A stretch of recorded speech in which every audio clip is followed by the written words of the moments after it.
Crypto nudge letters. Is it a case of nudge nudge, hear no more, or will a failure to respond to HMRC's nudge letters result in a visit from HMRC that would scare the pants off of even John O'Connor?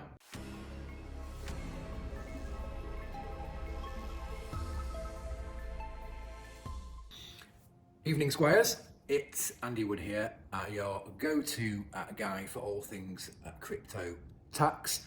Today we're going to look at the latest crypto manoeuvres by HMRC. Yes, they have indeed issued or started issuing their third wave of so-called nudge letters. How exciting, eh?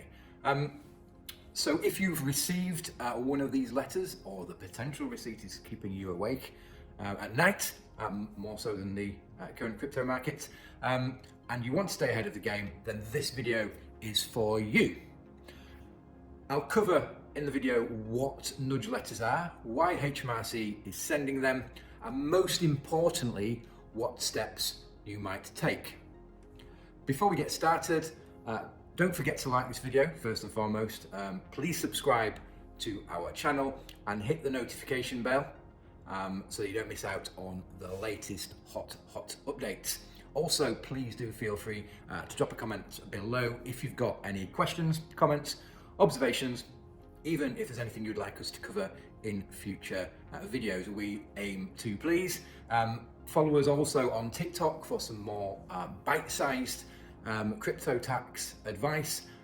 Also, I need to say, please visit cryptotaxdegens.com for exclusive insights and also a lot of educational resources around crypto tax. Aren't I good to you? Very quick disclaimer. The information in this video is really for general educational information purposes. Always, in particular with the issues being discussed in this video, make sure if you are in receipt of a letter, make sure you get professional tax advice before making any decisions. It will be money well spent. So, okay, let's crack on. Come with me if you want to live. So what the heck is a nudge letter? Well, they were designed by mad scientists in their mad laboratory. And when I say mad scientists, I mean the UK government's behavioural insights team, sometimes called the Nudge Unit. And basically, it's a recipe to coerce taxpayers into fessing up over their tax affairs. Now, the letters are designed from a psychological point of view, and they're there just to sort of tug and tease those anxieties that taxpayers might have around their tax affairs. Now, those, depending on the person, those anxieties may be justified, but equally they may not be. And again, the receipt of one of these letters by mistake by a taxpayer can lead to some, as I said before, some sleepless nights. So, as I say, generally speaking, they tend to be quite a general affair. So think Puss in Boots from Shrek with those big, sort of doleful, pleading eyes, suggesting that you might, if it's not too much trouble, and it's not too inconvenient, you might want to pay, make sure your taxes are fully disclosed and paid up to date. We'll see in a minute that the tone is shifted a little bit when it comes to crypto threequel. But nudge letters aren't just a tool used against crypto degens. HMRC has been belching these things out for probably a decade, maybe even more, and they've been sent to plumbers, dentists, landlords, people with assets overseas. I've got nothing left! I've got nothing left! It clearly represents a good return on investment for HMRC because they wouldn't do it, and you know, quite, I guess, from a base level, a formal inquiry is costly, resource intensive, and takes a lot of time. So if you can craft a letter which gets people to almost voluntarily fess up, it's got to be a winner, hasn't it? Particularly for the cost, maybe of the stamp. But as I say, we've got to this third round of crypto nudges. So that suggestion that you might want to regularise your affairs is about as much of a suggestion as when Arnie, in his Terminator days, suggests that you might want to give him your clothes, your boots, and your motorcycle.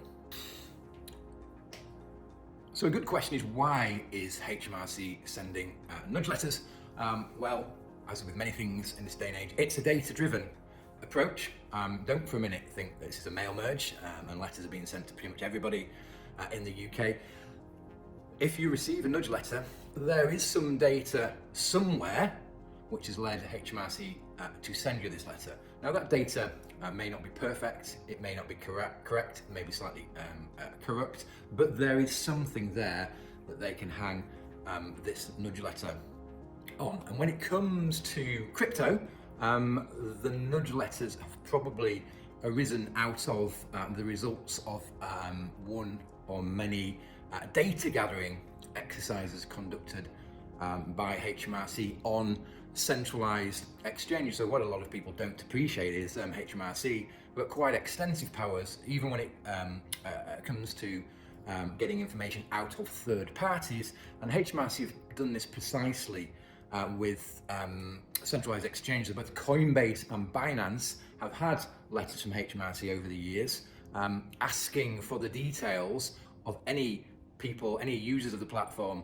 with UK addresses and transactions levels over a certain threshold. That threshold isn't particularly high, so we're not only talking about Wales, we might be talking about somebody who has been active and made transactions of $10,000, something like that. So not a huge amount. So don't be falsely secured by the fact that there is a threshold. So as I say, they have quite a bit of information. They will have a list with many names on it, and it's just a case really of them again using more sort of data techniques of cross-checking those names and addresses against people who are disclosing income and gains on their tax returns. And clearly where there are gains and income which should have been reported, that information has come from the exchange, and there is no corresponding tax disclosure, then that is the perfect recipe for receiving a nudge letter. So yeah, if there's a discrepancy, nudge, nudge, wink, wink, that's the plan. It's an incredibly cost-effective strategy. It's why HMRC have been doing it so long, well over 10 years.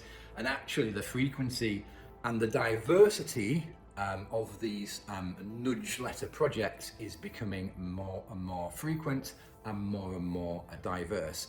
It is really a godsend for them in these times where their resources are so stretched thin.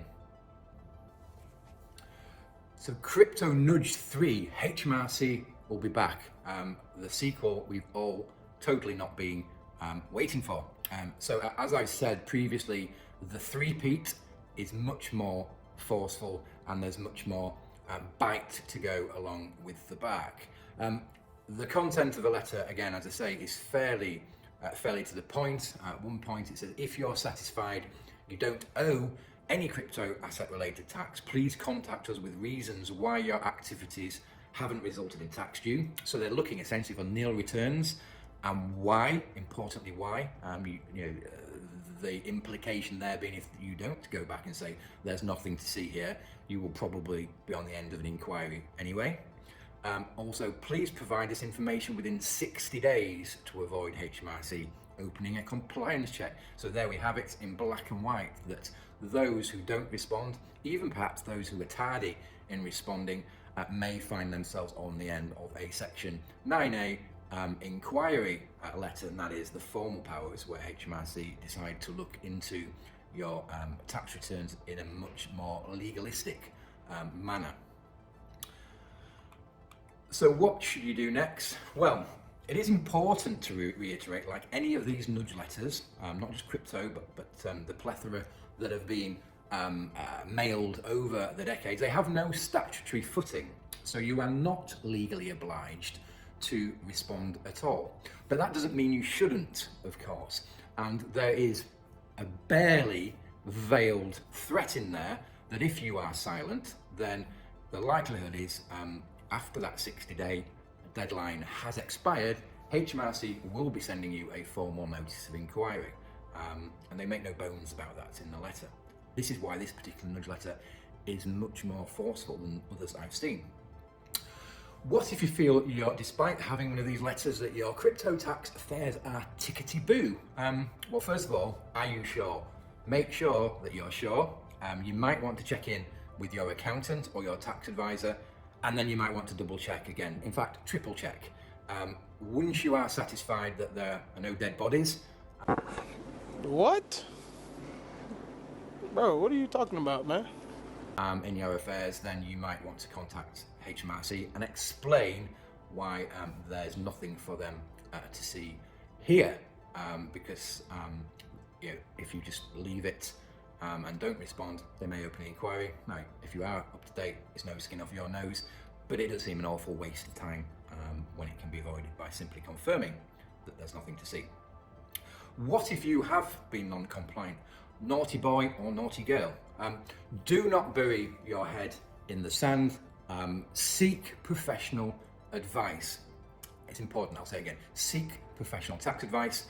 Come up with a plan with your tax advisor, and part of that plan should be how we are going to approach HMRC to disclose, actually, you know what, mea culpa, I need to regularise my affairs. And part of that might be a consideration of the formal disclosure facility that HMRC operates.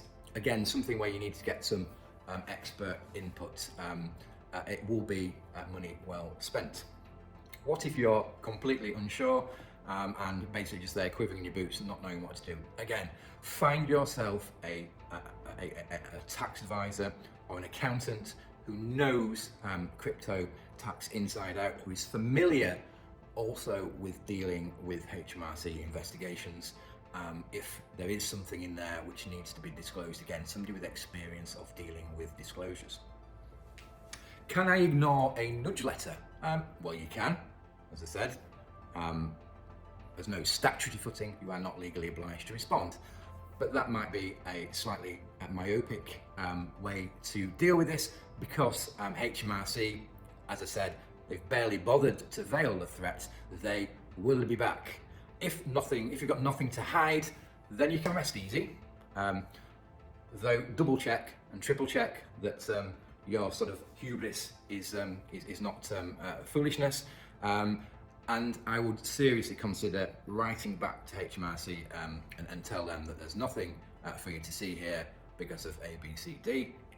Don't wait to get the formal notice of inquiry. It's just a waste of everybody's time, I guess, unless you particularly like dealing with redundant inquiry notices. If you're unsure, again, don't just stick your head in the sand. Please speak to your accountant or tax advisor so that you can bottom off where you are. If you are back to rights and you have under-declared or completely not declared your positions, then again, get yourself advice, somebody who is knowledgeable in crypto, somebody who is used to dealing with HMRC investigations and disclosures. They're not going to judge you. They will have seen it all before. They will just try and help you get a resolution that, again, can help you hopefully sleep at night. But yes, get that advice as soon as possible, because time, again, goes very, very quickly when you're dealing with these sorts of issues. Is HMRC always right? Well, I can guarantee they are not always right. Certainly on a day-to-day basis, they get an awful lot of things wrong. But in the case of a nudge letter, which is why we're here, of course, they do have some information on you which has led them to believe, not perhaps with 100% certainty, but has led them to believe or suspect that you have undisclosed income and gains. Now, that information has been provided by a third party, so probably a centralised exchange, but it could be somebody else. And the information may not be complete, it may be partial, the information may be wrong, but there is some information there, and that is the reason why you have received the nudge letter. So again, do not assume that this is some random act of folly by HMRC and there is nothing to deal with. You do need to address it, and as I say, in most scenarios, I would urge people to get formal tax advice. So let's wrap up. it's clear with these nudge letters, these crypto nudge letters, that HMRC is starting to turn up the temperature dial here. My view is that if you do receive one of these letters, don't panic, but don't bury your head in the sand either. We do need to react in some way. Ignoring these letters is, certainly in my view, on balance anyway, probably not a wise move. But as I say, don't panic either. We need to assess the situation. I urge everybody to get professional advice from an appropriately qualified and experienced person, preferably somebody who knows their way around crypto tax, somebody who knows their way around HMRC investigations and disclosure facilities, and then take the necessary steps to make sure your affairs are either up to date or you can bring them up to date with the help of your advisor. I think looking ahead, I think this is the thin end of a pretty thick wedge when it comes to HMRC scrutiny into the taxation of crypto. So I think this it's very much watch this space when it comes to HMRC's intervention in crypto investors and other crypto participants. Remember, being informed, understanding the tax consequences of your activities is the best defense against any unwanted surprises. Get yourself a good team around you. If you're pretty active in crypto, I would strongly suggest you invest in some UK tax software so that you're, again, you've got something that is keeping tabs on your trades and dealing with the compliance aspects. But for now, I think that's probably it for me on crypto nudge letters. And all there is to say is hasta la vista. So, poor Arnie analogies aside, I hope you found this update, these insights useful. Hopefully you have a better understanding of HMRC's nudge letter strategy. Fingers crossed that you don't get one and that you have just wasted the last 20-30 minutes for no reason. If you have received one, hopefully you've found the guidance useful. But as I say, don't just end it there. Don't stick your head in the sand. Get yourself some proper tax advice, okay? Don't forget to like this video, even if you've not liked it, like it. Subscribe to our channel and leave a comment in the section below if you've got any queries, questions, observations, or want to suggest any future videos. We will consider those because we always aim to please. Think about following me on TikTok for some shorter, bite-sized content, and also check out cryptotaxdegens.com, where we have a lot of tax information material there, including the University of Crypto Tax Degens, which has a number of webinars on crypto tax topics presented by, I'm afraid, by me. But for now, hope to see you again next time. Thank you very much.